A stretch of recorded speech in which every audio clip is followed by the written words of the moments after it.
In the far right-hand corner of the lobby was a towering Christmas tree, and from a balcony above them, Silent Night, being played on a piano, drifted down. We're talking a Nancy Drew and Hardy Boys super mystery, A Crime for Christmas. Hit it.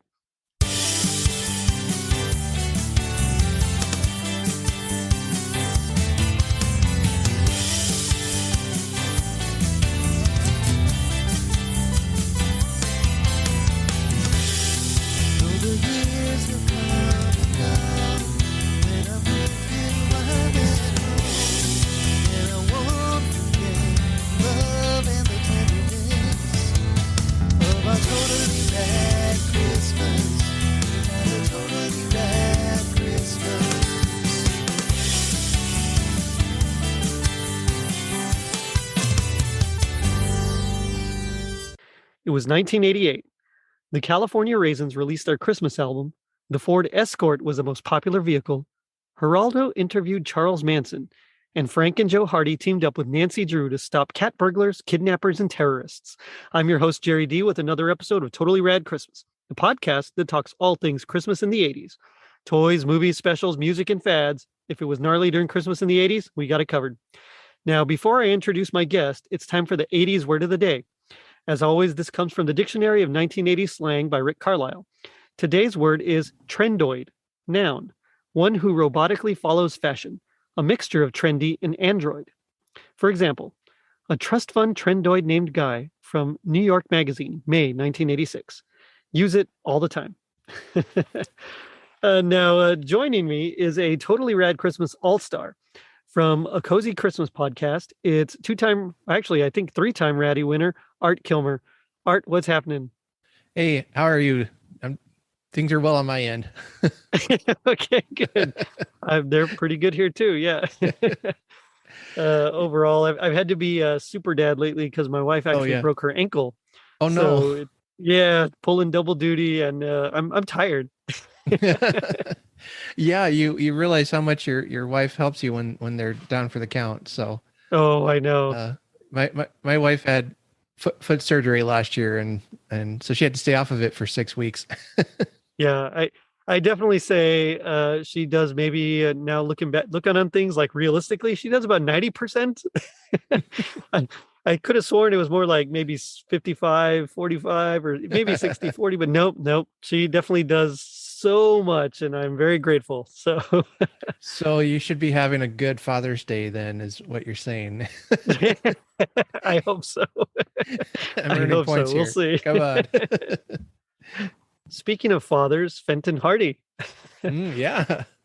So we're talking about the Hardy Boys today. What's your experience with the Hardy Boys, or like what fondness do you have for the Hardy Boys? Well, I first of all really want to just thank you for reaching out to me, because the Hardy Boys were a foundational moment in my childhood. Nice. I am a big reader. If anyone's listened to my podcast, they know how much I love books. Yeah, no secrets there. And my love for reading really took off when one day my grandma handed me a Hardy Boys book that she picked up from a yard sale, and said, well, I saw these. I thought maybe you'd like them, because by that point they'd been around for ages, and right, probably my dad read them. And so she saw them and got them for me. And if I think about it, I can even remember the book title and everything. I can see the picture of the cover. I think it was called Tic Tac Terror or TikTok Terror, something like that. And anyway, but I'm reading this, so it's like kids solving mysteries, and they're cool teenagers, and all this freedom and stuff they do, and solve mystery and fight crime, and it was like a match on gasoline. And I just tore through all the series. I read the case files when I was a teenager. They had a Hardy Boy case files, and honestly, even until probably 18 to 20 years old, I was still reading them off and on a little bit. And then I don't want to say I grew out of them, but I just had other things to read, and life happens and all that. But I was able to introduce them to my kids. I don't know if they caught on with them just as much as I did, but they enjoyed it. My boys did anyway. And but yeah, this so I credit the Hardy Boys for just being that spark that got me into reading and realized how fun reading could be. And it's something that I have I still wholly embrace is just the joy of reading. So I indebted to the Hardy Boys for that. And that's super awesome. It's actually very similar to my own story. Uh, so when I knew I wanted to cover the Hardy Boys. I did a little bit of research, discovered, yes, there was this particular Christmas one. I think there's actually like one or two more from the case files that we'll cover those later on. But this is the one that I found first. And all of a sudden, the very first person I thought of when I saw the cover was you because of your books, in your book series. I mean, Yeah. so I thought, you know what, I'm sure he's into it. Let me ask. And sure enough, you're like, yes, let's do it. So thank you for saying yes. But yeah, my story is very similar. So I think I was in first grade. I was having trouble falling asleep. And my dad actually handed me an old Hardy Boys book that was his. So it was from the 50s. And it was before they actually started, because in 59 they started adjusting them and rewriting and stuff like that, making them Yeah. a little more tolerable, I suppose. A little Yeah. PC is probably what you'd say nowadays, but just making them a little bit better. Although a lot of people didn't like that. They thought that it kind of really dumbed down the series. But anyway, so this was like one of the original ones, and it was the Melted Coins. I remember Mhm. that one. That was the very first one I read. My dad was like, "Yeah, I used to love these growing up. Maybe you'd like them." And so I read it, and I was hooked, just like you. So I was like, "Well, this is number, I think it was like 14 or something."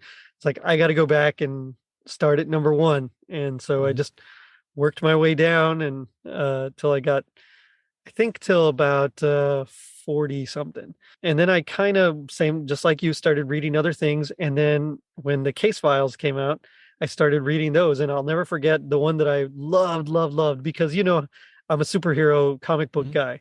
So there was this one called The Last Laugh. And it was like, Oh.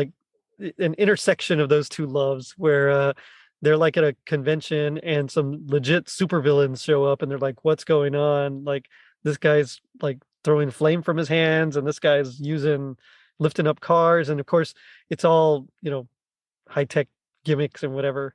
Mhm. But, I was like, yes, this is awesome. And I loved it. And so whenever, a show would come out or anything Hardy Boys, I'd try my best to get into it.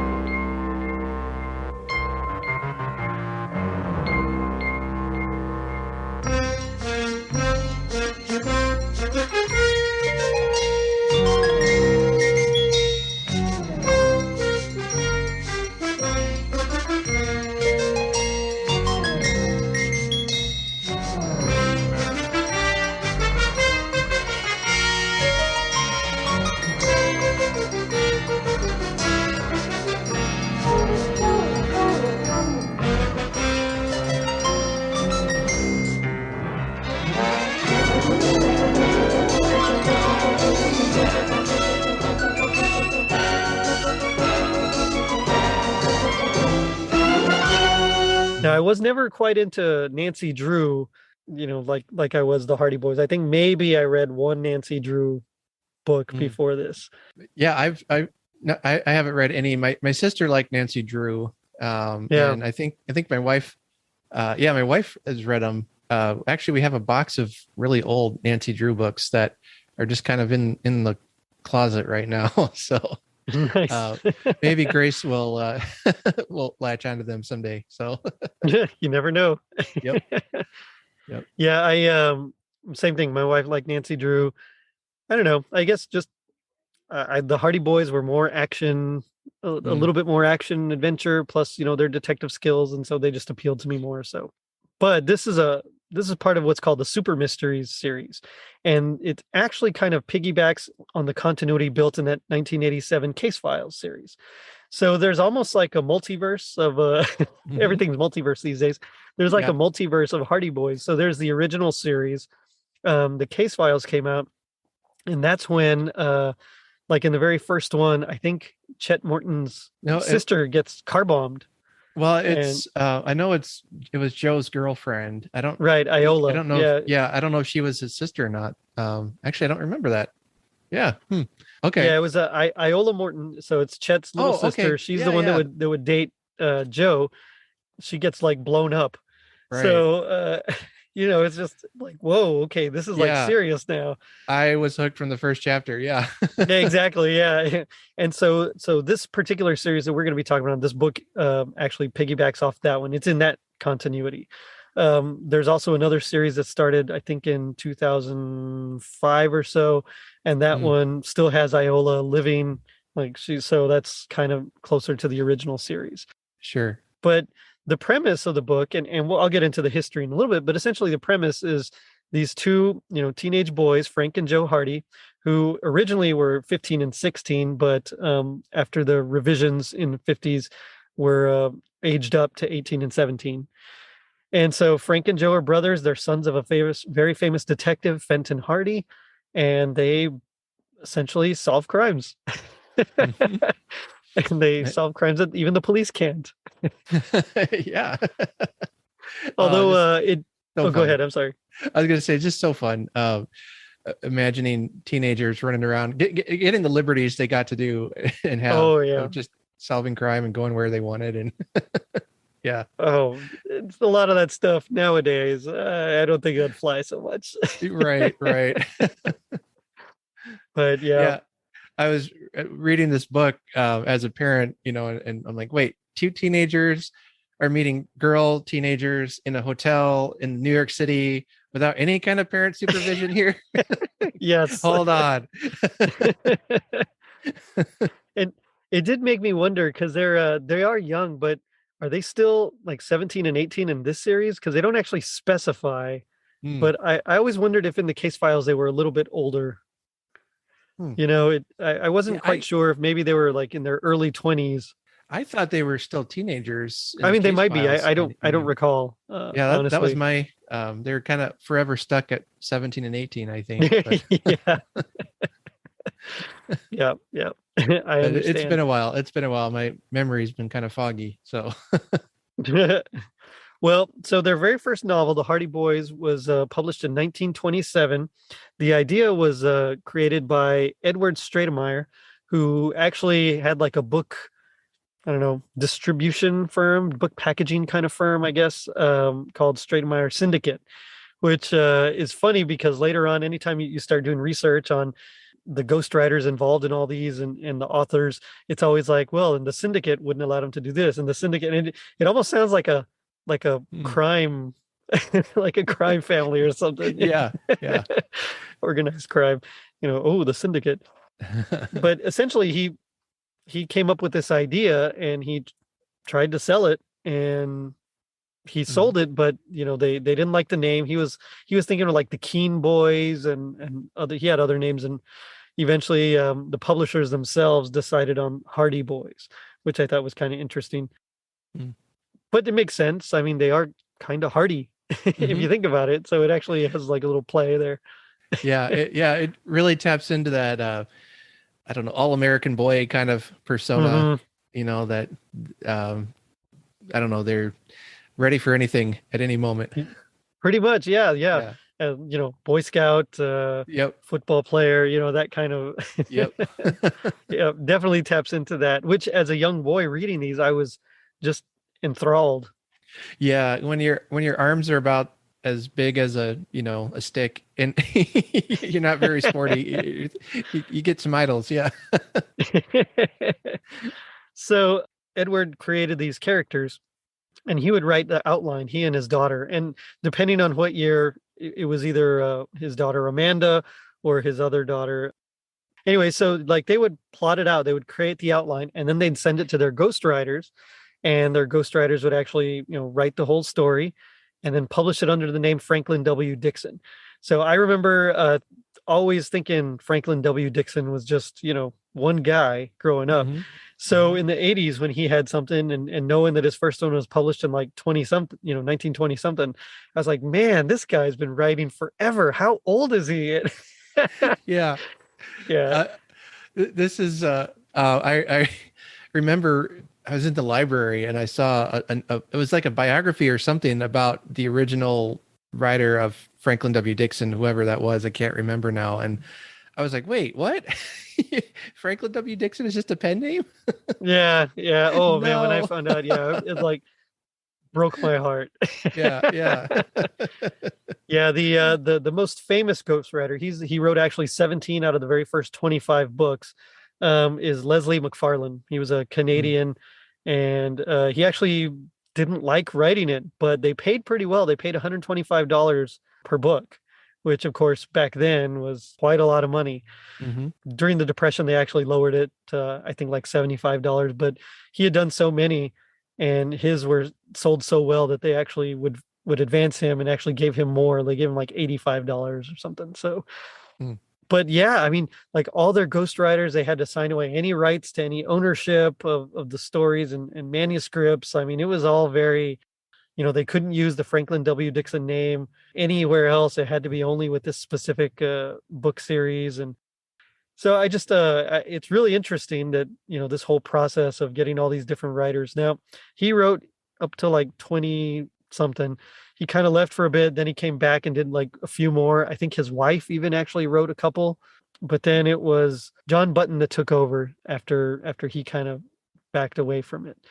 mm, So those are like the two main ones, and then of course we have a bunch of other ones that started writing others. Now with the Nancy Drew side, I believe it was actually the Carolyn Keene was the pen name used for the Nancy Drew series, which is the book that we're talking about, is part of the Super Mysteries series. So this debuted in 1988. This is the second book in that mhm. series. It's based mostly off of Nancy Drew's kind of point of view. Most of the books in this particular series, which I didn't realize because as much as I love the Hardy Boys, this was actually one that I missed. I never actually read this one growing up, which is strange because I read like almost all of them. Mm. So it was very fun diving back into this world, and It really was. Yeah. some of their exploits are a little ridiculous, but man, I loved it. Like I loved every single moment of it. Oh, Oh yeah, yeah. It's you got to go in expecting ridiculousness and you're I don't know, it's just fun. It was nostalgic. mhm. Again, it if I can get the parent side of my head to be quiet, these young kids teenagers running around New York City and um even just the ridiculousness of the plot, the what was it, the mayor of New York City hiring them to help him uncover, this Oh burglary yeah, ring yeah. and all that. Like, okay, sure. As one does, you hire teenagers, sure. You hire some teenagers, man. Absolutely, yeah. I mean, Oh well, maybe you'd look at like 21 Jump Street and sure. Yeah, there you I go. guess I don't know. No, yeah, it's definitely out there. It doesn't quite make sense, but it actually did kind of feel very Hardy Boys. Hmm. A lot of their adventures, and I think out of all the ones I read, I still really love the first one, the Tower Treasure.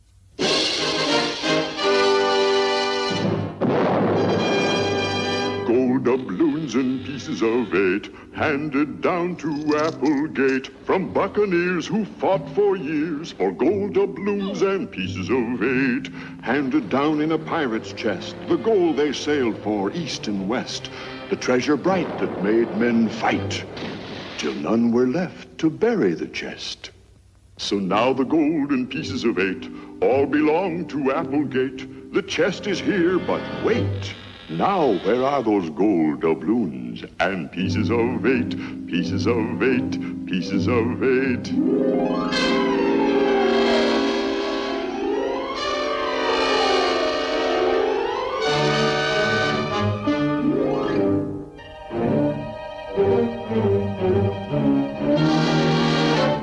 Today's episode in the mystery of the Applegate treasure, the Tower Treasure. I don't know, something about it just it's like the beginning of that world, and so it drew me in. But it felt like this one felt like it could have just slid in with some of the others. They that dealt with smuggling and lost fortunes and things like that. So Hmm. it was kind of like a warm blanket in a lot of ways. Like just reading it, and it was a super quick read. Hmm. I thought it was going to take me long, and I think I finished it in like a couple hours. So Yeah. it was just, yeah, just Yeah. so fast. It's only like 215 pages or so. But Yeah. But yeah, I know I've read some in the series, and actually the cover looked pretty familiar to me. So I wouldn't be surprised if I had read it when I was a kid. But I loved whenever there was a crossover like that. You know, it's like early Avengers, you know, for me. yeah, exactly. Yeah. I wasn't Well, really into comic books, so that was my Avengers, you know. that's a good one to have. Yeah, yeah. It reminded me of in 1977, I think they actually had a TV show. I don't know if you remember, and it was like the Hmm. Nancy Drew and Hardy Boys hour or something like that. So it would be like they'd have one episode on the Hardy Boys, one episode on Nancy Drew. Now, that was like the first season. The second season, they focused more on the Hardy Boys, but they still had a couple of Nancy Drew episodes in there. And one of them actually is a Christmas episode. So I'm excited to Mm, dive into that later on too. yeah. Yeah, I've never watched the show, but I know what you're talking about. Yeah. I think my mom watched it quite a bit. Nice. She was a Yeah, big fan of it. Yeah. that's awesome. Did you have before we dive into the book, did you actually Mhm. have a favorite book? Um not that I can think of. I mean, I have a fondness for the first one I ever read. And like I said, I really liked the case files, and the first Mhm. I always think of the first one as just being like, wow, you know, that I thought they were good before, but it was something about, you know, killing off Iola, poor thing, that I I'm like, know. wow, this is real. Like they just made this real somehow. To my, I don't know how old I was, like 13 or 14. But I loved that they ramped up the action.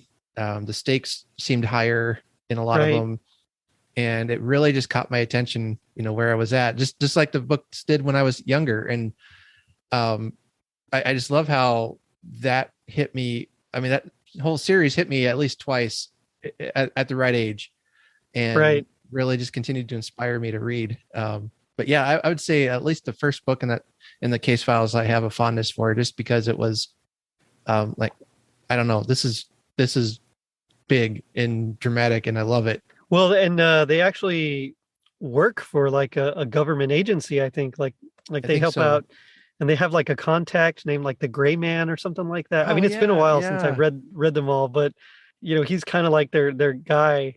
And I think they yeah, were called the Network. I think that was the name of the agency. They would go up against like a group of assassins. I mean, it was like, you know, it was big time stuff, which, yeah, you know, for a couple of teenage kids is crazy. yeah, yeah.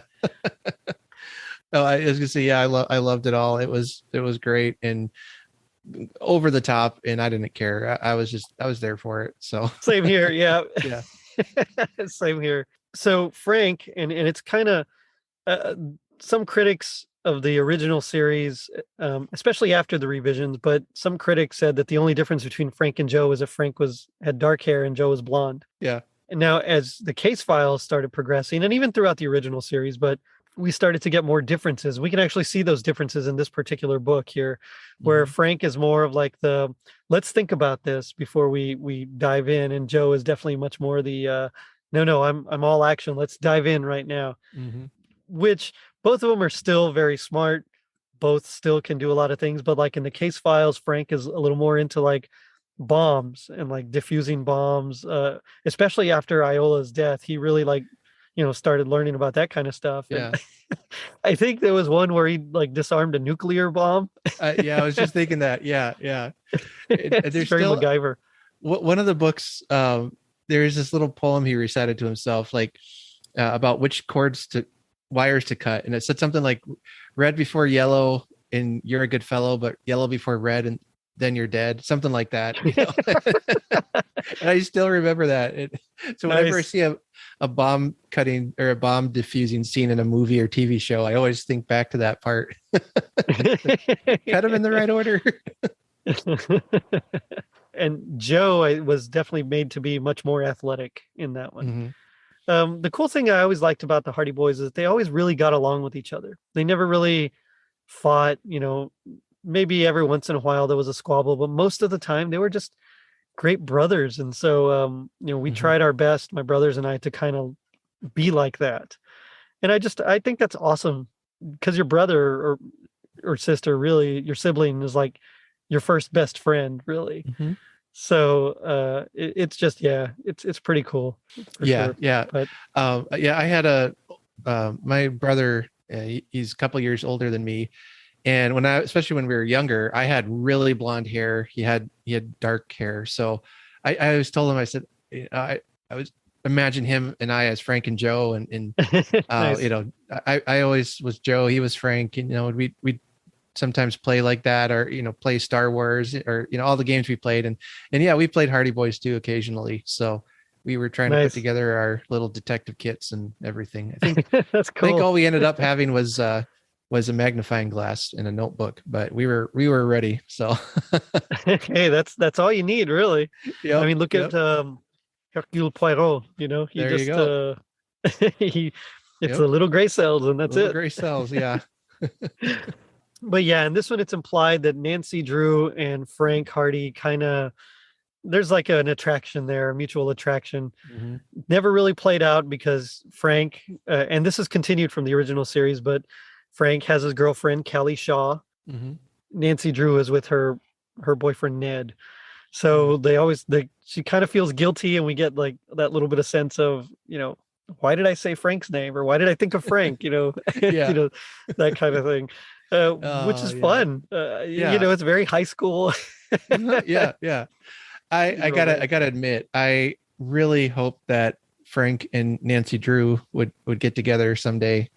Me too. Sorry for all those who like the other couples, but like those two, man, they've got to have ended up together. I agree. Okay, good. No, I ship them too. Yep. Like, come on, their babies will be smart, like super smart. Oh, I know. Yeah, can you imagine the detective skills they're gonna have. Yeah. So yes, the mayor of New York. Apparently, there's these cat burglars that have been terrorizing establishments throughout New York, stealing high profile targets. So in this case, it's crown jewels of a country. I'm going to pronounce it Sarson, but I'm not sure exactly. Sarcon, I don't know. It's like a quasi French country, and I looked it up. Of course, there really is no real country like this, and the only other word very similar is Italian. So as far as pronunciation goes, I'm just going to say Sarcon, I guess.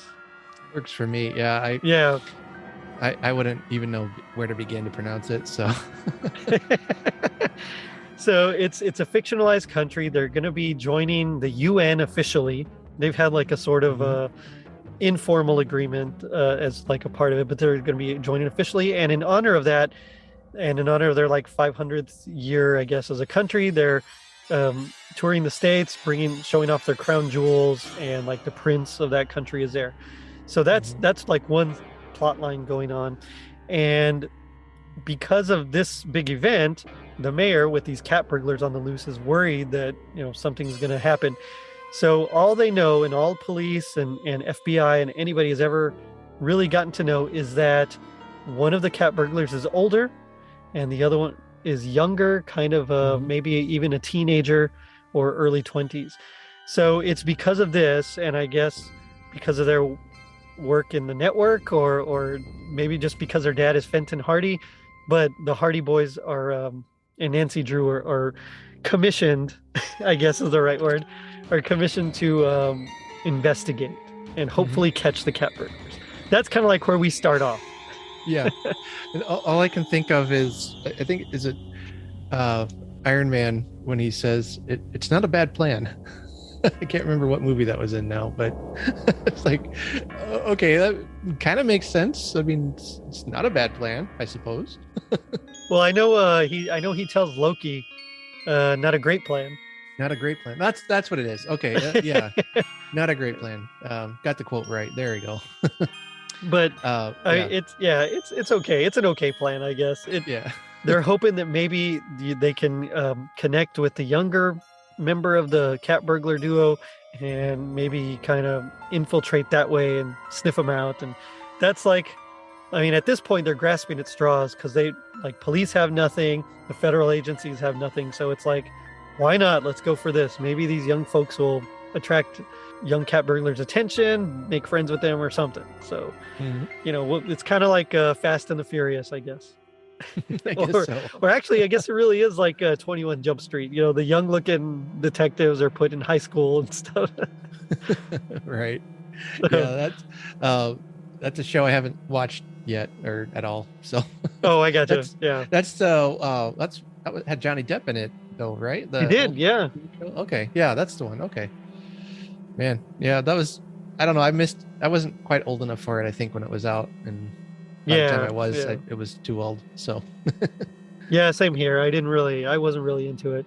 I watched a few episodes and then I did the Christmas episode on it. So Hmm. I kind of know a little bit more about it, but yeah, it really kind of, I was just, I think, a little out of their demographic at the time it debuted, but it's kind of the Yeah. same premise. So they're staying at this fancy hotel, and it's all comped because they're helping him out because they think the police and the hotel management think that they're using their hotel as like a rallying point, like a headquarters or jumping off a hub, I guess, or base after they commit their crimes. And so they put him up in this hotel. They give him the different rooms, and they essentially not really doing much. They kind of go their separate ways and go shopping, and while Frank and Joe are doing something else. So this is how we're introduced. We're first introduced to Nancy Drew and her friend Bess Marvin, and they're shopping, and they go to this like bakery, and Bess, who's kind of boy crazy, sees this cute worker there at the bakery, and she sees, like, she's just so hungry, she wants something to eat, and so they want to buy these chocolate crowns that they find, and he's like, Mhm. well, that's for a special order.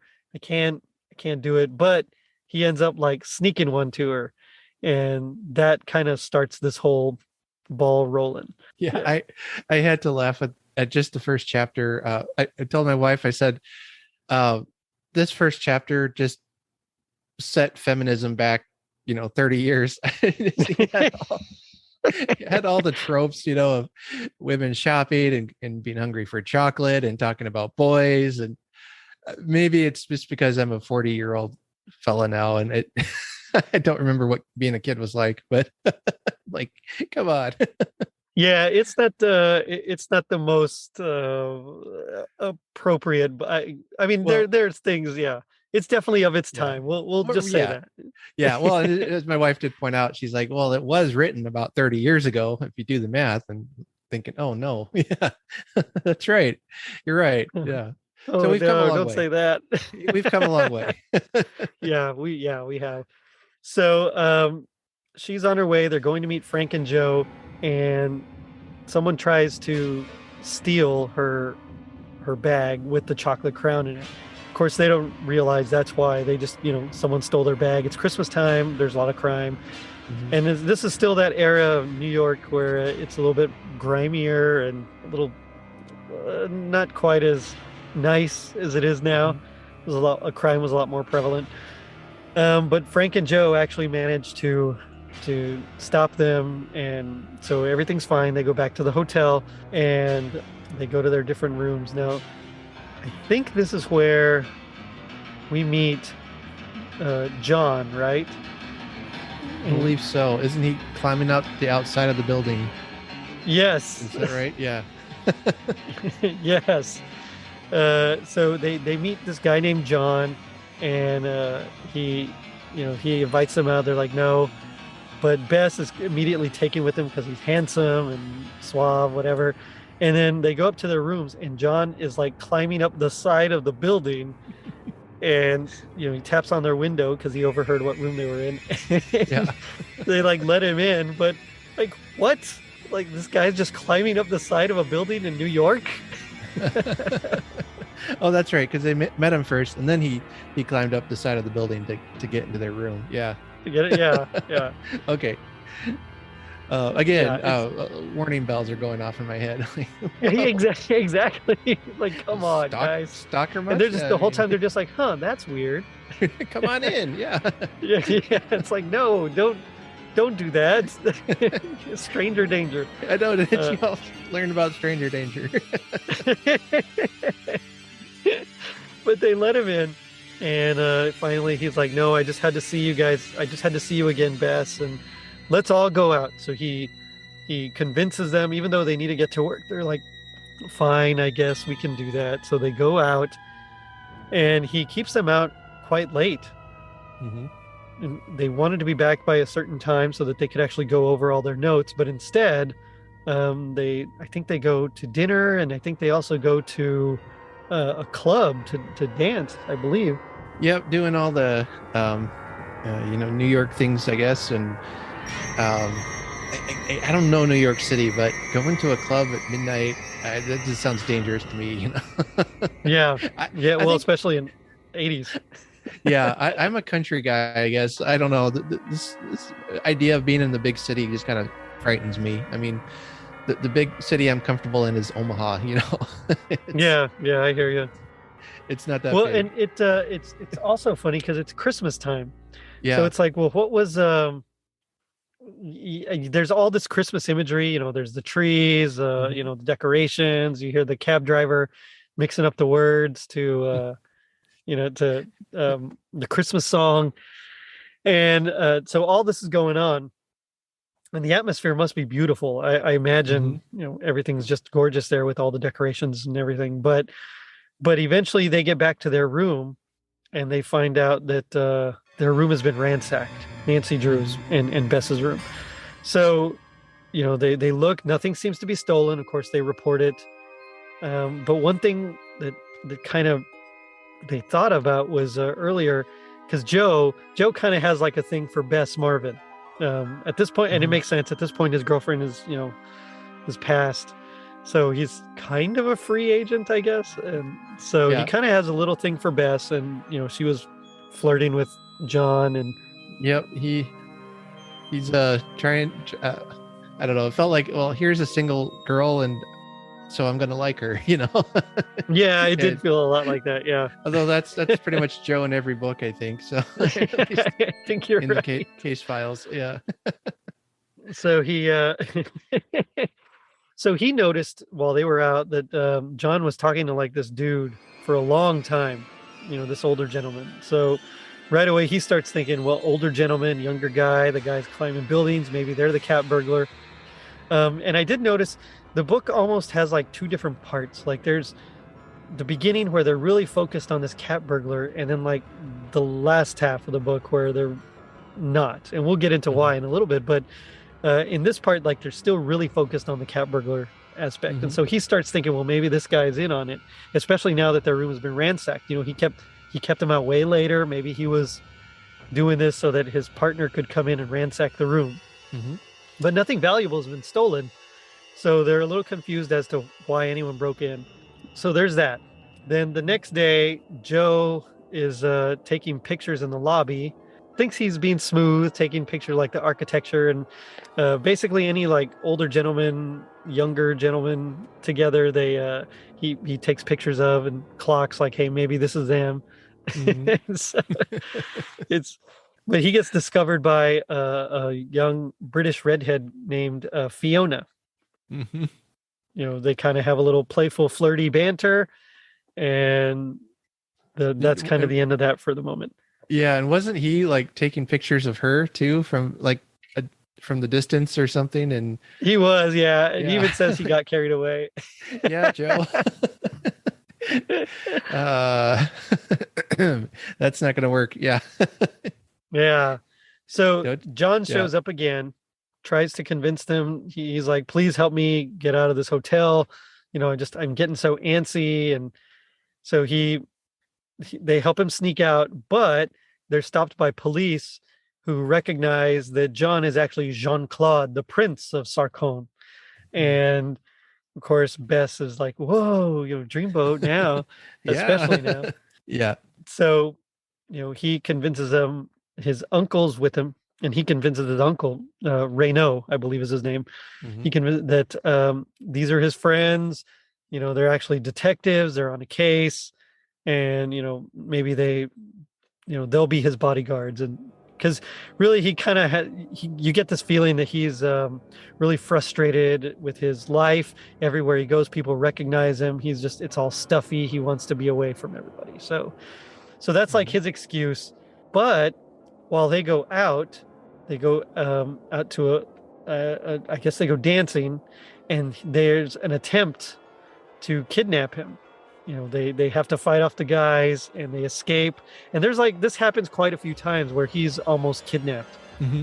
Oh, I think some of that was before the Hardy Boys were hired to be his bodyguards or something. But yeah, it's like he's got a big target on his back or something, and he just keeps getting kidnapped, and or somebody gets kidnapped or something. Crime is just running rampant in New York. Well, yeah, because when they're at the club and someone tries to get, they think they're after Jean-Claude, but they actually go after Bess. Or Joe notices it looks like they're going after Bess first.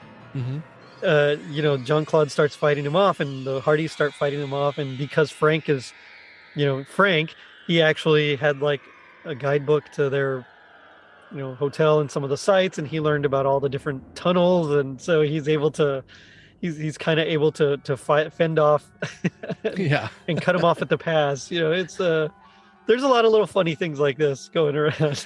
Yeah, I just thought Frank, you're a nerd, but you're a cool nerd, Yeah. Hey, Nancy's into it though. Oh yeah, she is. Oh man. Yep. So Joe sets up a mini film developing studio in the bathroom of their hotel, and so he develops some pictures. As they're out and they return to their room is also a mess, and of course they're like, well, what's going on? They're obviously looking for something. Maybe it's the burglars are onto us, and but look, here are all the pictures. They're still here, so maybe not, or maybe they're not in these. Later on, and I love this bit, he's with Fiona, and I know I'm skipping around. I should have taken better notes as I was reading. I was just so enthralled. I know. Yeah. I took notes about halfway through, and then I just got caught up in it. Yeah, same thing. Yeah. So he's with Fiona, and they're developing the pictures, and she's like, ooh, do you have a picture of me? I'd like a picture of me. She's like, is this your only copy? He's like, yeah, but I'll make you one. And they hear a noise outside. He goes out and he gets beamed. And so he's down for the count.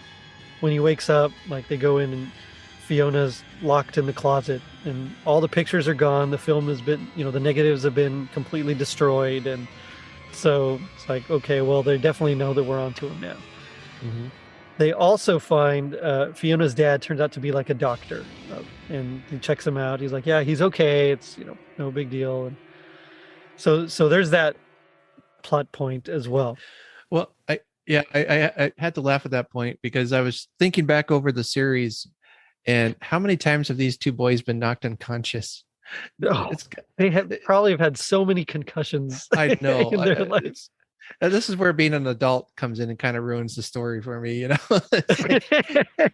He's probably 40 years old and can't even function anymore because he's got so much damage to his mind. No, don't say that. Oh, it's bad. Oh yeah, it's true though, but it's bad. Yeah. Yeah, it's like poor. Hopefully they had good health insurance. I don't know. For real. Yeah. But we get several attempts on the prince, several kidnapping attempts on the prince, and so there's one where they're in carriages, and he tells the boys, no, you go in that carriage. Bess and I'll be over here. So Frank and Nancy are in this other carriage, and a black limo shows up and actually kidnaps them, and Frank and Nancy are like, what's going on? But that's not the very first attempt. So there's the one in the club. There's one, another one earlier on, and it's just people keep trying to kidnap, Jean-Claude, and so they're not sure why. Is it just because he's a prince? Is there a ransom note that's going to come? What is the purpose of these kidnappings? They don't seem to understand what it is at all. And I thought that was kind of an interesting point. That they don't really know what's going on. because in the books, I mean, I always remembered in the older series, there was a lot of that mystery, but also they kind of always had like a little bit of a clue, like to figure out, well, maybe it's because of this or maybe this, but they're just like, they don't seem to understand like how this fits in with the cat burglars. Are the cat burglars doing the kidnapping? Maybe that's the high profile one. I mean, they just seem like they have like zero leads like all the time. Yeah, and in Jean-Claude's condition after they rescue him for the umpteenth time, that I think the first one, I was beginning to suspect maybe that was not all that it appeared to be, but then I think it was the second or third one. He was like really shooken up and like a lot more upset than he was after the first one. And so all these questions, at this point I'm like, what's going on? This, getting really caught up in the mystery of it and trying to figure it out. Because he was nice. He was like calm and collected after the very first attempt. One thing that we didn't mention was that there's a chestnut vendor as well that keeps appearing in different spots. Every time Jean-Claude seems like he's about to be kidnapped, there's always this chestnut vendor there. And there's like 3 or 4 other guys that always try to get him too. Yeah. I mean, when you're a rich prince of a small nation, I guess you're a hot commodity. I guess so, yeah. So Bess is in charge of like checking out the pictures, taking them to the police and various agencies and seeing if there's any kind of match anywhere. They kind of do the background checks on the pictures that Joe has left over. None of them check out. All the father-son all the older gentlemen, younger gentlemen pics. Most of them are father-son. Some are there actually with families, so that kind of rules out them as being the actual cat burglars. And so they're kind of really stumped on this one. And by the time they figure out that Fiona and her dad, Dr. Fox, are actually the cat burglars, it's too late. They've disappeared. They've checked out. They realize, well, all this time we've been looking for father-son teams. Maybe it's a father-daughter team. They're gone. And that's like the end of this portion of the cat burglar phase of the of the story for now. Yeah. And the rest doesn't come back into play at all until like the last 10 pages or so. Of course, right. Got to wrap up all of our plot lines. Yeah. That's right. That's right. Yeah. Oh, man. So Bess and Jean-Claude actually get kidnapped legit for real. Nancy and Frank are completely they can't save them. They're distraught. They're worried out of their minds. They're calling the police. They go to Renault, Count Renault, who's his uncle, Jean-Claude's uncle. He's part of the royalty. He was actually initially opposed to Jean-Claude's dad and the king and his plan of joining the UN. But it seems like he's come around and now he's just Jean-Claude's chaperone because he believes in royalty and heads of state being superior and things like that. So they figured what better chaperone for this aloof and reckless Jean-Claude than Count Renault. And so they go to Count Renault and they say, hey, Jean-Claude's like been kidnapped, and he's like very upset with them until Jean-Claude appears. And Jean-Claude is just like completely confused and dazed. He doesn't understand what's going on at all. So they tell him, look, we got to go find Bess. I don't know where she is. I know it's I know it's like in a shabby place. There was a lot of warehouses kind of looking places that were kind of run down. So it's maybe somewhere there. That's about all I know. But luckily, Nancy and Frank had found a clue. It was like some scrawling on a piece of paper, some numbers that they looked like math was being done. That was dropped. And at first they're like, well, it could be nothing. It's like, well, it could be something too. And so they have that. They think, well, let's use this plus plus Jean-Claude's memory, and maybe we can find this place. And this is where it like turns into like nonstop action. Yeah, I think it was like pretty much the last half of the book was just constant go, and yes, It wore me out. I'm not gonna lie. It's like, oh my goodness, can we take a minute and just have I don't know, nap or something? Yeah. Oh man. Well, that's why they called in Frank and Joe and not me. Yeah, my daughter, she for the national, what is it, junior honor society or something, whatever she's part of, Mhm. she had to go tutor some kids in like this math games, or like they use these games, whatever. So we Mhm. went over there the other night, and while she was doing all that, and I was just sitting there with the parents, I was just reading this, just enthralled, like, oh, what's going to happen next? What's going to happen next? Because it is nonstop action at this point. Mm. So Jean Claude, who it really seems like he's actually kind of falling for Bess a little bit. Mhm. He's like, no, we have to go save her. Like, I don't care if you think she's beneath me or beneath us, royalty uncle. We got to go save her. So the uncle gets Francois, the limo driver, and he's like, okay, but I'm going to come with you. And he says this. Nancy notices after she overhears him saying something about Lexington Avenue, which kind of comes into play. So, she's like, okay, whatever. He insists on coming. That's fine. So they all go. Nancy has like this sudden moment of genius where she tells Frank, hey, we need to stop and find like, like a book stand or something, newsstand, just wherever they sell like some sort of like city map or book. And so Frank, being the really clever one, he kind of comes up with an excuse like, hey, maybe we should stop for we're worried about gas. How much gas do we have? We can't just be driving around. And they're like, okay, fine, we'll stop. So they double back. Nancy goes in and buys one of these city map guide things, and she realized that the numbers that were scrawled on that paper weren't like basic math. It was like a formula that was used to figure out how to get to a certain street in New York, which I have no experience of New York like at all. So Mhm. I'm just going to take the book's word for it on this one, honestly. Yeah. Well, and if it had to do with math, I mean, again, I would be hopeless. Possibly map reading too. I mean, I, I, I always imagine being Joe Hardy in these stories, but I think in actuality, I'd be Chet. Yeah. The bumbling guy who gets causes all the trouble in the background there. Yeah. But I was thinking, how different would this book be if they had cell phones? Just right. Yeah. the maps and calling people and I don't know, taking pictures even. Well, and it's very much like that movie Commando with Arnold Schwarzenegger. I don't know if you remember it.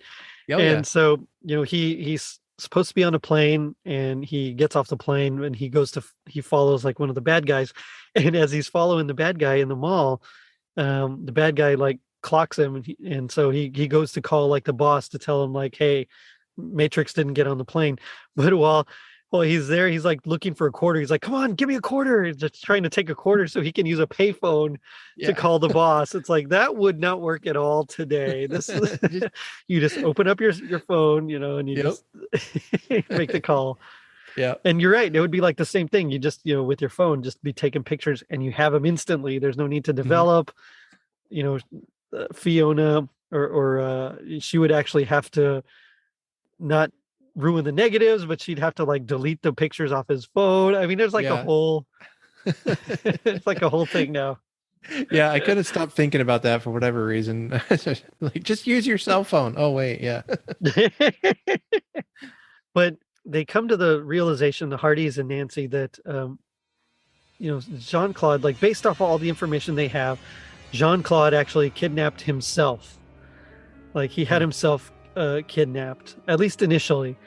And so he can finally confess. He's like, yes, look, I hired the chestnut vendor to kidnap me for like $1,000 because quite frankly, I didn't want to be around.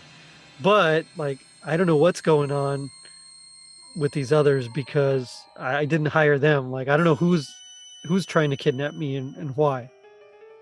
So all this is revealed while they're on their way, and they finally get to the Lexington Avenue, which is a little suspicious that the Count had mentioned it earlier, and now that's where that warehouse is that they were tied up in. Yep. And so they split up. So Frank and Nancy go one way, Joe and Jean-Claude, who still kind of don't really like each other because Joe's a little jealous that Bess kind of prefers Jean-Claude. Yeah. I mean, sorry, Joe, but he's rich. He's a prince. Yeah, he's a prince, man. Come on. You got nothing. Sorry. Yeah, don't feel bad. It's okay. He's a prince. That's right. So they split up. Frank and Nancy get captured and are taken to the same room as Bess and tied up. Joe and Jean-Claude see them, and so they realize, okay, one of us is going to have to cause a diversion because they're gentlemen, they're the gangsters or whatever with guns up there, the kidnappers. And so we need some way to get in, and so someone can sneak in and get them out. So Jean-Claude is like, look, I got us into this mess. I'll create the diversion because it's more dangerous. Even though Joe was going to volunteer because Joe, he's like, well, I should. I'm braver. I'm stronger. I'm faster. I should. But Jean-Claude volunteers. He's like, I already know what I'm going to do. Just go get him. So turns out Joe sneaks up there. He starts untying them. And as they're about to be caught, Jean-Claude actually drives like a forklift into the building. He starts like just ramming the building and shaking the foundations, and so the crooks are just like, what's going on? He's, it's like, are we under attack? And Yeah. it's funny. They think it's like they go to the most ridiculous places. Yeah. And it's threatening to become a 1980s action movie at this point now. Pretty much. Yeah. Pretty much. That's all it is. So they manage to escape. They're going to jump back in the limo. The limo's completely gone. They have no idea what happened. So they manage to take the subway.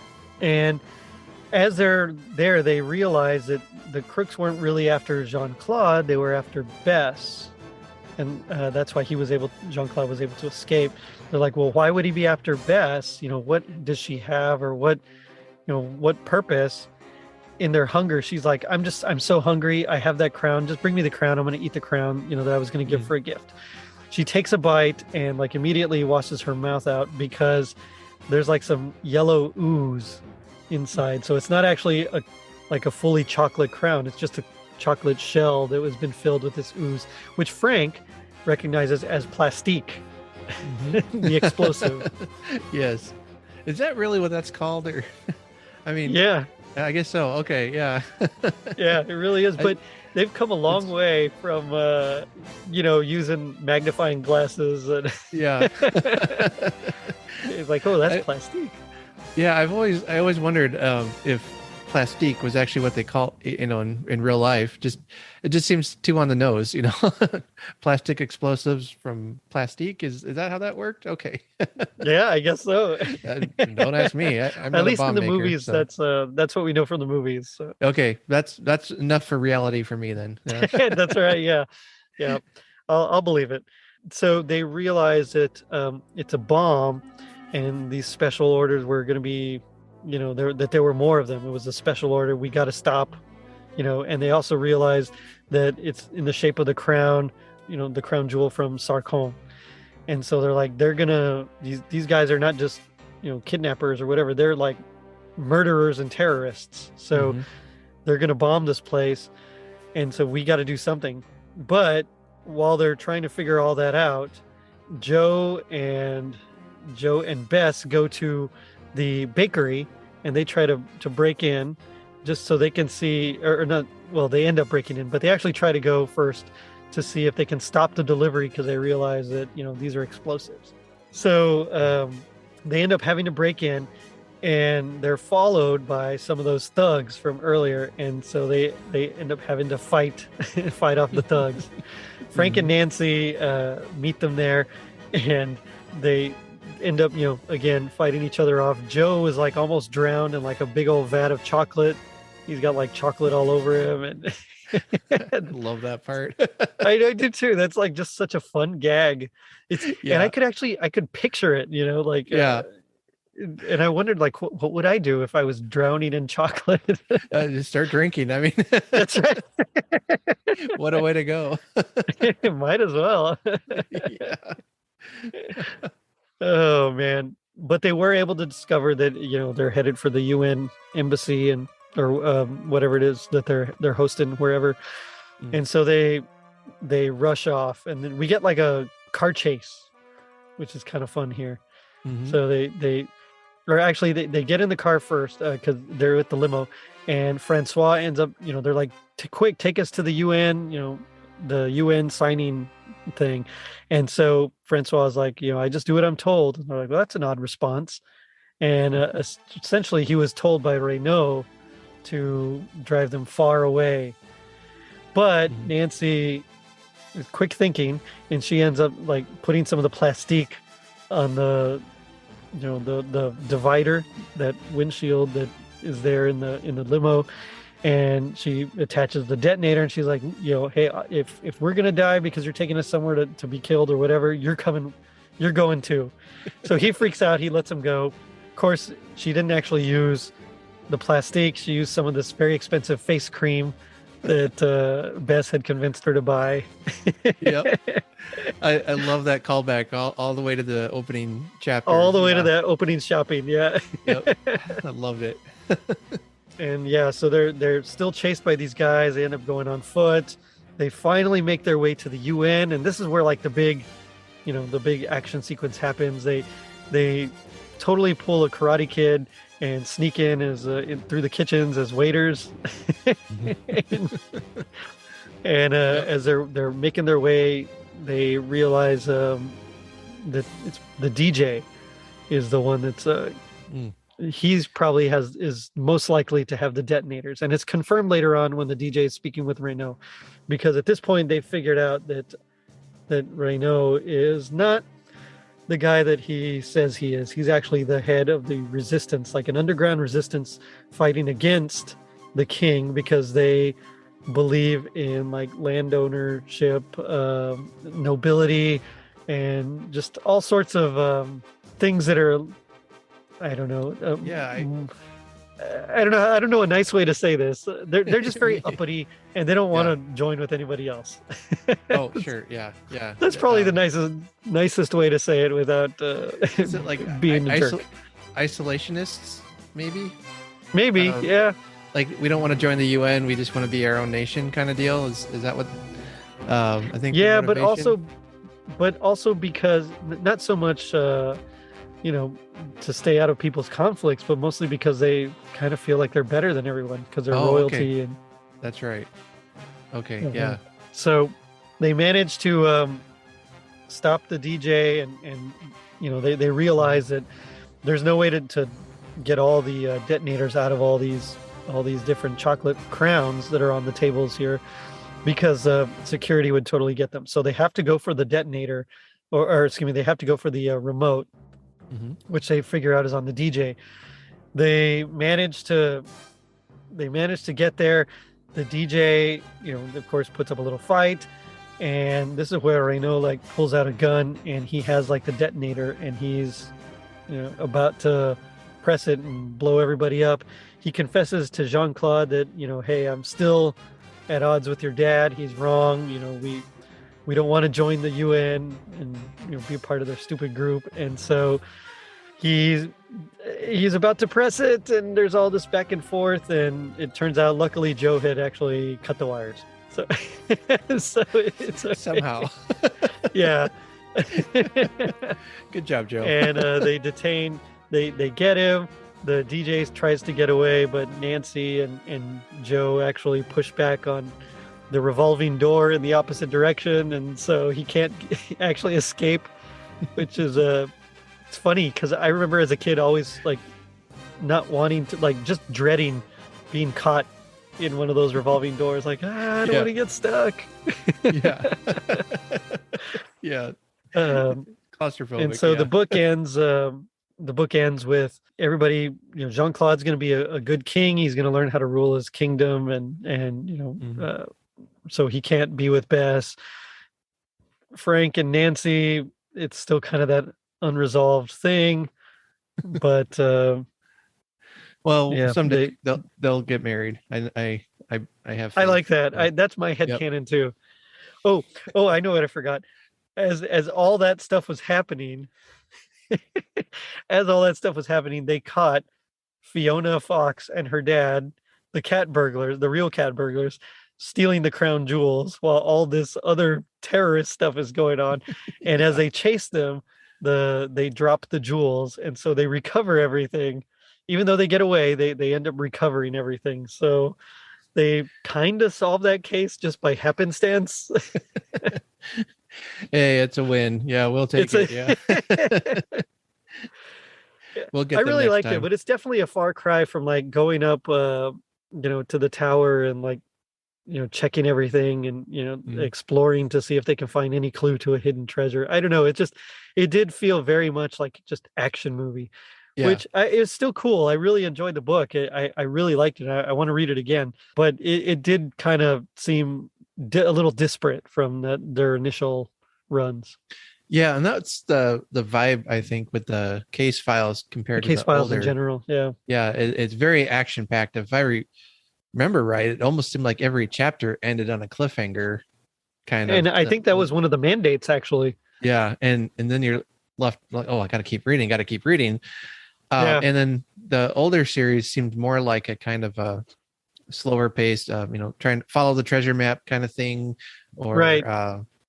uncover a mystery of what's going on in this old house or wherever. Yeah, Trying to yeah. remember different plot lines, but yeah, this one especially, it felt like the action was really cranked, but it could be because it was a super mystery, and now we've got Nancy That's along with true. us, and it's Yeah. the Avengers here, so we got to bring our A game. Well, and also I think in general the case files and the super mysteries were aimed at a little bit older audience, Hmm. like teens. And so whereas some of the originals were aimed at a little bit younger audience. Yeah, Especially after the revisions in 59. That's when they really brought it down. But this was a fun one. I enjoyed it, it and it was. brought back like all the memories because I remember, and I guess I'm jumping ahead here because this is gonna be my happiest moment, but I just remember like because I couldn't fall asleep, I would just lie in bed reading these books, with the lights kind of dim and just trying to read as many chapters as I could until, I realized, okay, I've read 3 chapters. It's this time I got to go to bed, and then I'd fall asleep. And I just remember I had that feeling as I was reading this. I felt like I was lying in bed reading the book, even though I was, standing up or in my car during my lunch break trying to get this done. And so I just, it was wonderful. I loved it. Yeah, yeah, same. It just brought back so many good memories, and I think I was just grinning like a kid through most of the opening chapters, and getting to, I don't know, getting to run with Frank and Joe again. That was just a blast. So Yeah. yeah. So I do have a question for you. If you could cast 80s actors as the leads in this book, like Frank, Joe, and Nancy, who would you cast? Mm. That's going to be tricky, because I'm not sure I'm super familiar with enough young actors, or even actors from the 80s to do it justice. I feel like, well, yeah. See, now I'm not sure. Yeah, that's um, I guess at any age. I mean, I would look at probably look at the cast from the Breakfast Club, maybe, or Let's see. something. Yeah. Was it Molly Ringwald? Was that the Hmm. actress in that movie? I could see her doing Nancy Drew, Nice. playing Nancy Drew. Yeah, but yeah, I'm not sure about the other two. I would probably just cast myself as Joe Hardy. I mean, That's a good that's choice. yeah, I had a hard time with it as well. I was thinking about it. On the cover, I noticed Frank kind of looks like Tom Cruise a little bit. So I thought, well, a maybe a little young bit. Tom Cruise could play him. Yeah, I Yeah, could see that. Yeah, yeah, see, I didn't even think about Tom Cruise being an '80s actor. I mean, that's right. Because we're used to him now. yeah, yeah. But yeah, I think he could pull it off. Maybe see Thomas Howell for Hmm. Joe. I could see Hmm. it. Yeah. I do have to say the way they drew them on the cover, I'm like, these guys look like they're 40 or something, they're in their 30s. Yeah. But the Well, 80s was a time when like everybody dressed like they were in their, yeah, like they were 40. maybe, there we go. Maybe Johnny Depp could do Frank Hardy. Oh, that'd be a good one. Yeah. Because he didn't really do the weird acting choices back then, did he? I'm not familiar with his super early work. So, I mean, I love his movies, and I love the wackier the better. But maybe with because he did 21 Jump Street, maybe that would be an easy jump in for him. I think so. Yeah. Yeah. Well, I mean, I could see him actually doing a good job at that, in that era. So it was before he started doing all the really quirky stuff. So I Right. definitely could see it. Yeah. That's a good choice. I thought Elizabeth Shue could be Nancy Drew. I thought she'd be a good Nancy Drew. Adventures in Babysitting. What a great movie. I know. It's so good. Classic. Like she kind of has, she has the brains. She seems like, she definitely has the beauty. And I think she has the guts that she'd be a pretty good Nancy Drew. But anyway. Yeah, I'd go with that. So we were talking about all the memories and everything. I kind of, we've already kind of done the happiest, whatever. But what would you say, if you could, would be officially your happiest memory of the Hardy Boys in general? Yeah, I specifically after I started reading them. I mean, I can just remember reading them on a warm summer day or night. I grew up in Illinois, and so I can just remember having like our bedroom window open, hearing the cicada noises outside, and all the warm air just coming in, and I'm just on my bed reading the Hardy Boys. And when I pick up a Hardy Boy book, I mean, that's where my mind goes, and is back to that time when I was young and just spending time in my room reading these books. And but I have a very clear image and memory of that kind of an experience. And I know it's not a very Christmassy one, but I loved it because it I think these were my superheroes when I was a kid. And right, I wasn't into comic books that much, but these guys, they could do anything, and I was along for the ride, and it was great. It just fueled my imagination, and reading it again just brought me back to that stage of just having no care in the world other than it's a late summer night and I'm just in bed reading and enjoying the experience and hearing the noises from outside, and it just nothing better. I think they call it nostalgia. They do. Yes, they actually do. Yeah. There's got to be a word for it, but yeah, it just brought it back to me, and it was wonderful experience reading them. Yeah. And like I said, mine is definitely just my dad giving me that first one and me just reading through it, just lying in bed. I still remember my light blue walls, and the shelf was right in front of me, and I was across the room and had my toys and everything stacked all nice, and there was a row of books, and that row started growing with a bunch of Hardy Boy books. It was, I mean, they were so cool. They were our age, well, older, but they were our age, and they went on all these adventures, and they rode their motorcycles, and it was neat. They noticed things that I might not have noticed, and so I was so fascinated by everything in general. Yeah. Now we come to my favorite part of the show, which is a little segment I like to call Gag Me with a Spoon. So this is where we do our best impression of our least favorite parts. Now it's a book, so we're very lucky because we can kind of say it however we want. But as a guest, I'll let you go first, just kind of set up the scene a little bit. Okay. I don't know how much of a section I'm going to be allowed to read here, but I want to go to. Okay, well, I'll start with chapter 1, page 1. No, but this is chapter 18 when they're fighting against the bad guys, and this is the scene where Joe gets dumped into the hot chocolate. And I love when he's wrestling with the bad guy, and he says, I'll just read from his quote there to the end of the chapter. It's just a little paragraph, but it says, "Let's sweeten his disposition a little," the first one grunted, and let loose with a punch to Joe's abdomen. Bess screamed at exactly the same pitch as the wailing siren. For a moment, everything went black. Joe's body slumped, and when his eyes opened, he was flying through the air toward a deep, hot, churning mass of molten chocolate. Dun, dun, dun. I love the corny pun, let's sweeten his disposition, and they chuck him over. Goodness. And I don't know, it's just super dramatic, and he's falling towards his molten chocolate. And because who talks like that? I know, right? Yeah. Yeah, that's good. That's good. Mine was so this is where Nancy has after they've escaped and she's done the whole fake out with the plastique, and it turns out it was just that cream. And so this is Joe, and he says, "Face mud." Joe groaned, rolling his eyes. "I thought you'd lost your mind." Just face mud. I don't ever remember hearing face mud before. So I was like, what are you talking about? But anyway, I guess if a guy trying to describe women's cosmetics, I mean, I'd go with face mud. Yeah, you're right, especially in the 80s. Yeah. Oh man.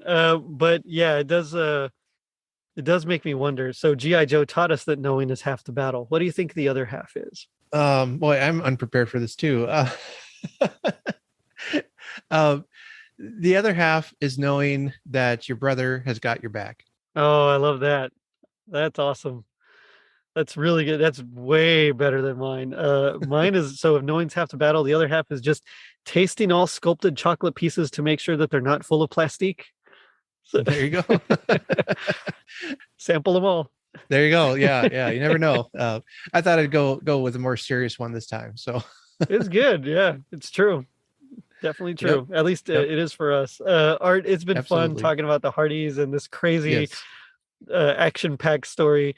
But what do you want to plug? Like, what do you got coming up, or tell me about your shows? Sure. I'm doing the Cozy Christmas podcast, and we're doing a monthly reading challenge. And so I've been able to have different prompts every month for us to be reading a book or more based on the prompt. And I'm trying to find authors to come in and talk to that kind of match the prompt. Haven't had a lot of success with that. I mean, I've been able to get some on, just they haven't really matched what we're reading sometimes. So that's all right. But I'm really finding some great new writers that have just been writing some wonderful series. And that's been so fun, and really making a connection with them too, that been able to just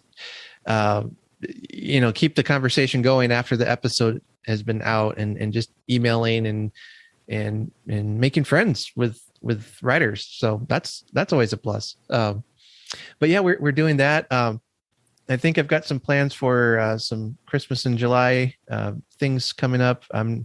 We'll see what works out. And then I've been doing another podcast that just covers books in general, called The Bookshelf Odyssey. And that's, I described it one time as it's like my Christmas podcast without the Christmas part. So I just finding so many good stories to read or talk about that weren't Christmas related. And I'm crazy. So I thought I'd go ahead and just start another one just to kind of, in case I wasn't busy enough. So that's been fun.